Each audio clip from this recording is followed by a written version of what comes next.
हम बात करने जा रहे हैं राजस्थान के उस अरावली पर्वतमाला जिसके बारे में, जिसे राजस्थान के लाइफ लाइन कहते हैं, लेकिन आज उसी लाइफ लाइन खतरे में आ गई है। तो चलिए पूरी जानकारी को आगे वीडियो में जानते हैं। फैसले में माना गया कि जिन पहाड़ी क्षेत्रों की ऊंचाई 100 मीटर से कम है उन्हें पहाड़ी क्षेत्र नहीं माना जाएगा। ऐसे इलाकों में खनन गतिविधियों को अनुमति मिलने का रास्ता खुल गया है। ये फैसला स्पेशली अरावली पर्वतमाला के लिए बहुत इंपॉर्टेंट हो जाएगा, क्योंकि एक रिपोर्ट ये बताती है कि अरावली का लगभग 90% हिस्सा अब 100 मीटर से भी कम ऊंचाई का रह गया। यानी टेक्निकली अरावली का बहुत बड़ा हिस्सा अब खनन के दायरे में आ सकता है। सवाल उठता है कि अरावली इतनी अहम क्यों है। अरावली पर्वतमाला दुनिया की सबसे पुरानी पर्वतमालाओं में से एक मानी जाती है, जिसकी कुल लंबाई करीब 692 किलोमीटर है, जिसमें से लगभग 550 किलोमीटर राजस्थान में है।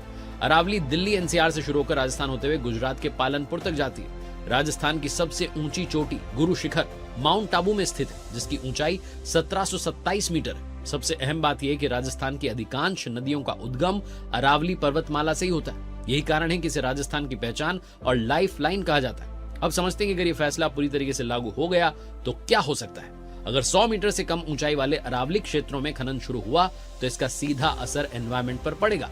अरावली पर्वतमाला वेस्टर्न राजस्थान में मरुस्थल के विस्तार को रोकने का काम करती है। ये एक प्राकृतिक दीवार की तरह है जो रेगिस्तान को आगे बढ़ने से रोक रही है। अगर अरावली कमजोर होगी तो मरुस्थल का क्षेत्र यानी डेजर्ट बढ़ने की संभावना काफी ज्यादा हो जाएगी। सिर्फ इतना ही नहीं, अरावली मॉनसून सिस्टम में भी इंपॉर्टेंट रोल निभाती है। पहले बे ऑफ बंगाल से आने वाली मानसूनी हवाएं अरावली से टकराकर राजस्थान के ईस्टर्न पार्ट्स में बारिश कराती थी, लेकिन अब अरावली की ऊंचाई घटने से हवाएं ठीक से टकरा नहीं पा रही। इसका रिजल्ट ये है कि राजस्थान के ट्रेडिशनल जो मानसून पैटर्न है उसमें चेंज देखने को मिल रहा है। कहीं कम बारिश हो रही है, कहीं ज्यादा बारिश हो रही है। अब बात करते हैं इस फैसले के नेगेटिव एस्पेक्ट्स की।